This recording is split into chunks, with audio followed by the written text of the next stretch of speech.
वीरेंद्र सिंह बार बार phone करके ये तो बोल रहे हैं कि समझौता कर लो, समझौता कर लो। चौधरी वीरेंद्र सिंह को ये भी पता है क्या इनके साथ क्या क्या दिक्कतें हो रही हैं, इनको किन किन दिक्कतों का सामना करना पड़ रहा है। क्या संविधान में हमारे को अधिकार नहीं है? क्या इन्हीं को सभी अधिकार इन्हीं को दिए हुए हैं सरकार ने? क्या संविधान के सभी अधिकारों को कोई यही हजम करके क्या? हमारे को कोई अधिकार नहीं है। वो लड़का खेल देखने के लिए ही तो गया था, हमारे लड़के ने उसको कुछ गलत थोड़ा ही बोला था कोई, तो उसने देखते ही उसको ये बोल दिया कि 1.5 जिला तुम्हारे को खेल देखने का क्या अधिकार है? क्या हमारे को अधिकार नहीं है? पूछना चाहते हैं हम चौधरी वीरेंद्र सिंह से, चौधरी दुष्यंत चौटाला से, क्या हमारे को कहीं पे खेल देखने का, कहीं पे निकलने का, घूमने का, फिरने का क्या हमारे को अधिकार नहीं है? क्या सभी अधिकार इन्हीं को दिए हुए हैं? क्या हमारे को आज़ादी नहीं मिली थी? क्या इन्हीं को आज़ादी मिली थी?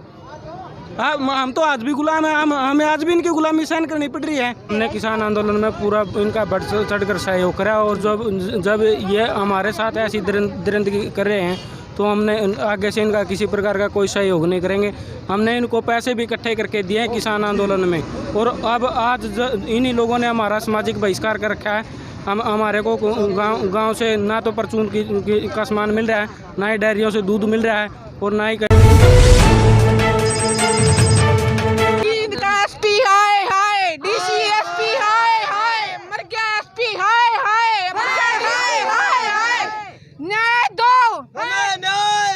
मतलब कि चबूतरे पे बैठे हुए थे जो हमारी ऐसे समाज से थे, तो उन्होंने वहाँ के आके मतलब कि उनको गाली गलौज की, जिसपे मतलब कि जाति सूचक गालियाँ होती है, जिसपे मतलब कि कानूनी अपराध किया जाता है, तो बट वो इस बात को मानने के लिए तैयार नहीं होते हैं। हाँ जी सर। तो आपने इसकी रिपोर्ट ऐसे थाने में नहीं? हाँ जी सर, हमने इसकी रिपोर्ट करवा दी थी, लेकिन उस पर एसपी और डीएसपी इस पे मतलब कि कोई कार्रवाई करने के लिए मतलब कि आवाज़ नहीं उठा रहा, इसीलिए आज हम इकट्ठा हुए। जो वहाँ पर लड़ाई झगड़ा था वो कितने आदमियों का? वो देखो 2 लोगों का था, बट हम ये नहीं कहेंगे कि वो 2 लोगों का था, क्योंकि आज उनके साथ हुआ, कल हमारे साथ भी हो सकता है। वो हम ये नहीं कहेंगे कि वो 2 परिवारों का था। यानी कि 2 परिवारों का झगड़ा था? पहले तो 2 परिवारों का झगड़ा? हाँ जी, पहले तो वो 2 परिवारों का था झगड़ा। 150 परिवार, पूरे 150 परिवारों का बहिष्कार। तो हम कैसे बोल देंगे कि वो 2 परिवारों का ही है, क्योंकि हम सब क्या है, हम सारे उस समाज में रह रहे हैं, हमने तो कुछ नहीं। तो आप SHO साहब से जो गए थे वहाँ पर थाने में, तो वहाँ से क्या आश्वासन मिला था? हम वहाँ से को हमें कुछ नहीं आश्वासन मिला। अगर कुछ आश्वासन मिलता हो तो आज हमारी यहाँ आवाज़ उठाने की जरूरत ना पड़ती। तो जब ये बहिष्कार करा था, क्या गांव के आदमी भी थे, क्या बाहर के भी थे? गांव के थे, और बाहर भी को गोंडा में को लेट देंगे हमने चीज। तो जो आपको परचून की दुकान है या कहीं और के वहाँ पे सामान भी नहीं देते आप? कुछ भी नहीं देते। जो जींद के DSP है, जो आप नरवाना रेंज के DSP वो गए थे, उन्होंने तो कह रहे वहाँ पर कुछ उन्हें ना अपनी हवा बनाने से मतलब है, हमें बट किसी के प्रेशर में रहने की कोई ज़रूरत नहीं है, ठीक है? हम SP DSP से डरने वाले नहीं हैं। जो बच्चे आपके स्कूल में जाते हैं क्या उनके साथ भी होता है? देखो अब तक तो जो गवर्नमेंट स्कूल में बच्चे जाते हैं उनको कोई प्रॉब्लम नहीं, हमें खुद ही हो रही है। हम BSc नर्सिंग कर रहे हैं, हम खुद ही हो रहे हैं परेशान। अभी तो हमारे बच्चे छोटे हैं, जो कि आज हम कॉलेज जा रहे हैं, हम किस लिए जा रहे हैं? हम ये सोच रहे हैं कि कल हमारी डिग्री कंप्लीट होगी, हम भी किसी गरीब का सहारा बनेंगे, इसीलिए हम सोच रहे हैं। बट ये सरकार नहीं सोच रही। क्यों नहीं सोच रही? क्योंकि उन्हें अपनी हवा बनानी, बट हमें अपनी हवा नहीं बनानी। हमें अपनी डिग्री लेके किसी गरीब की मदद करनी है, ना कि हमें DSP और SP की तरह हवा बनानी। देखो, लेकिन संविधान में आप लोगों को भी अधिकार पूरा दिया गया, जैसे जनरल कास्ट है वो भी एक समान हो और आप भी एक समान हो, लेकिन फिर भी आपके साथ ये अत्याचार क्यों है? इसका कुछ तो कारण होगा। क्या? इसका कुछ तो कारण होगा, कुछ तो लड़ाई झगड़ा शुरू से कुछ तो कारण होगा। कुछ कारण ऐसे मैं आपको क्या मतलब कि आपने वैसे सबकी बातें सुन ली थी, बट आप बार बार मतलब कि मीडिया पे यही बात सुन रहे हो कि संविधान हम सबके लिए एक है, उनके लिए नहीं है। वो नहीं मानते क्योंकि वो अपनी हवा बनाते। जाट है वो जाट है तो हम भी जाट है। एक और है, जब जो किसान आंदोलन है यहाँ आया कि पूरे भारत की बात करूँ तो 90% जमीन है जो जनरल कास्ट के पास है, और बाकी 10% जमीन है वो अदर कास्ट के पास है। लेकिन जब किसानों के साथ पूरा SC समाज खड़ा, तो लेकिन आज वो आपका बहिष्कार क्यों करे? हमारा सामाजिक बहिष्कार वैसे तो हुआ है, बट हम इसको नहीं मानते। क्यों नहीं मानते? क्योंकि हमारे पास सब कुछ है, 2 हाथ है, पाँव है, हम खा कमा सकते हैं, बट हम इसे सामाजिक बहिष्कार को नहीं मानते। हम सब कुछ कर सकते हैं, हमें ऐसे सामाजिक बहिष्कार की कोई ज़रूरत नहीं है। जो कि मैंने ये पूछा आपसे, जो किसान आंदोलन है उसमें SC समाज बढ़ चढ़ कर भाग कर रहा है, तो उसमें है नहीं, जब उसमें आप साथ दे रहे हो, तो उनका वे अब आपका बहिष्कार क्यों कर रही है? भाई साहब देखो ऐसा है, देखो भाई साहब ऐसा है, हमने किसान आंदोलन में पूरा इनका बढ़ चढ़ कर सहयोग करा, और जब जब ये हमारे साथ ऐसी दरिंदगी कर रहे हैं तो हमने आगे से इनका किसी प्रकार का कोई सहयोग नहीं करेंगे। हमने इनको पैसे भी इकट्ठे करके दिए हैं किसान आंदोलन में, और अब आज इन्हीं लोगों ने हमारा सामाजिक बहिष्कार कर रखा है। हमारे को गांव से ना तो परचून का सामान मिल रहा है, ना ही डेयरियों से दूध मिल रहा है, और ना ही कहीं गाड़ी में बैठ के जाने दिया जाता है। ये मेरी मिसेज है भाई साहब, ये बीएससी नर्सिंग करती हैं। ये जब वहाँ से गाड़ी में बैठ के जाती हैं तो इनको उतार, गाड़ी वाले थे वो इनको नहीं बिठा रहे थे, और इनको कॉलेज में जाने में दिक्कतें हो रही थी, इसलिए मैंने इनको नरवाना शिफ्ट किया है। और हम जो ये हमारा जो बहिष्कार कर रहे हैं, हम ये चाहते हैं कि एसपी डीएसपी से हम ये चाहते हैं कि उन दोषियों की जो जिनके खिलाफ हमने मुकदमा दर्ज किया है उनकी अरेस्टिंग होनी चाहिए। और ऐसे हम नहीं मानने वाले हैं कि पर्चा दर्ज कर दिया। क्या है ये पर्चा तो क्या होता है? पर्चा दर्ज कर दिया तो उनकी अरेस्टिंग भी करो, उनको गिरफ्तार करो। क्यों नहीं कर रहे गिरफ्तार? एसपी साहब उनको, डीएसपी साहब उनको, दुष्यंत चौटाला के फ़ोन आते हैं, चौधरी वीरेंद्र सिंह के फ़ोन आते हैं। जो चौधरी वीरेंद्र सिंह ने मेरे पास भी फ़ोन करके प्रेशर बनाया है कि भाई समझौता करवाओ।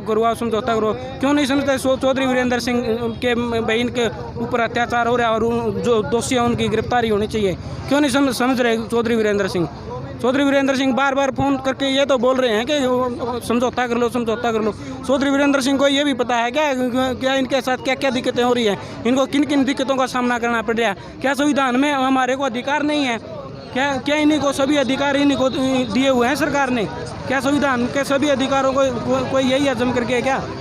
हमारे को कोई अधिकार नहीं है कहीं पे घूमने का, कहीं पे खेल देखने का। हमारा वो लड़का खेल देखने के लिए तो गया था, हमारे लड़के ने उसको कुछ गलत थोड़ा ही बोला था कोई, तो उसने देखते ही उसको ये बोल दिया कि 1.5 चला, तुम्हारे को खेल देखने का क्या अधिकार है? क्या हमारे को अधिकार नहीं है? पूछना चाहते हैं हम चौधरी वीरेंद्र सिंह से, चौधरी दुष्यंत चौटाला से, क्या हमारे को कहीं पे खेल देखने का, कहीं पे निकलने का, घूमने का, फिरने का क्या हमारे को अधिकार नहीं है? क्या सभी अधिकार इन्हीं को दिए हुए हैं? क्या हमारे को आज़ादी नहीं मिली थी? क्या इन्हीं को आज़ादी मिली थी? हम तो आज भी गुलाम हैं, हमें आज भी इनकी गुलामी सहन करनी पड़ रही है। क्यों हो रहा है ये हमारे साथ इतना ऐसा अत्याचार?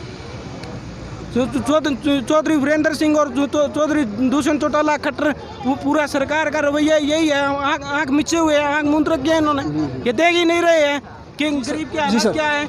सर कितने लोगों की गिरफ्तारी हुई है? 1 या 2? कुछ लोगों की गिरफ्तारी हुई है क्या? एक लड़के की गिरफ्तारी हुई है जिसके साथ गोगड़िया गांव में झगड़ा हुआ था, उसी लड़के की गिरफ्तारी हुई है। और उसकी गिरफ्तारी होने के बाद ही हमारे पूरे मोहल्ले का बहिष्कार कर दिया गया है। क्यों? पूरे मोहल्ले का क्या दोष था इसमें? पूरे मोहल्ले का ये पूछना चाहिए।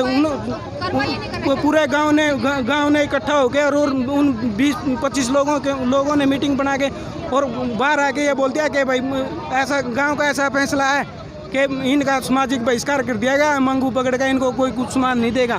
क्यों? गांव में एक भी बुद्धिजीवी ऐसा नहीं था क्या जो कुछ बढ़िया एक्शन ले सके, जो बढ़िया बातें बोल सके? नहीं भाई, पूरे पकड़ का क्या दोष है? दो परिवारों की लड़ाई है, तो 2 परिवारों की लड़ाई है, तो नहीं समझौता हो रहा तो कोर्ट में लड़ाई लड़ लेंगे।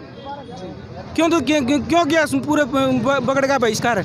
जो उसमें गांव क्षेत्र के सरपंच है, क्या वो भी मौजूद है? बिल्कुल मौजूद है। जो गांव क्षेत्र के सरपंच हैं वो पूरी तरह से इसमें इन्वॉल्व हैं।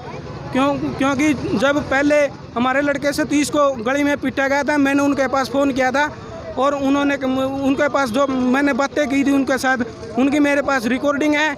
उन्होंने कहा था कि मैं सुबह आऊँगा और सुबह आके हम उनके घर चलेंगे, गांव इकट्ठा करेंगे और उनको समझाएंगे, प्रताड़ित करेंगे। तो उन्होंने किसी प्रकार का कोई एक्शन नहीं लिया था, ना तो वो सुबह घर आए थे और ना ही उनके घर जाके समझा के आए और ना ही उनको प्रताड़ित किया गया। हमने बिल्कुल सरपंच साहब के पास फ़ोन किया था जब हमारे साथी को पीटा गया था, लेकिन जब भी हमने चुप्पी सा दी थी कि भाई गाँव का भाईचारा खराब ना हो, लेकिन हम बार पे ये प्रताड़ना को कैसे सहेंगे, कैसे सहन करेंगे हम? क्या हमें गुलामी सहने की आदत में पड़ी हुई है क्या? क्यों करें हम किसी की गुलामी? हमें भी तो जीने का अधिकार होगा। क्या इन्हीं को जीने का अधिकार है? क्या यही कहीं पे बाहर घूम सकते हैं? कहीं ये तो कहीं चले जाओ, कहीं खेल देखने चले जाओ। क्यों हमारे को ग्राउंड में हमारे लड़कों को खेलने की इजाज़त भी नहीं है? गांव का जो कबड्डी का ग्राउंड है, जो स्टेडियम है, वहाँ पर खेलने की भी इजाज़त नहीं है। गांव की टीम में भी हमारा कोई लड़का नहीं है, जबकि हमारे जो मोहल्ले से जो लड़के हैं वो खेलने में सक्षम हैं। हमारी कबड्डी की टीम में भी हमारे कम से कम 2-4 लड़के तो सक्षम हैं खेलने में, लेकिन जाति के तौर पे हमारे को कबड्डी की टीम में भी शामिल नहीं किया जाता कि हमारे को अधिकार ही नहीं देते हैं गांव में किसी प्रकार का कोई। देखिए, जो ये छात्र गांव का मामला था, जो पीड़ित लोग हैं उनकी आपने बातें सुनी, लेकिन जब एक गांव में पंचायत के रूप में जो शोषण हुआ था इनका, ये बहुत ही दर्दनाक था। और लेकिन जब मैं सरकार से ये पूछना चाहता हूं, जब गांव में ही कानून व्यवस्था बनाई है तो लेकिन ये बड़ी बड़ी बिल्डिंग और ये जज बिठाने की सरकार को क्या जरूरत थी? इन पर पैसे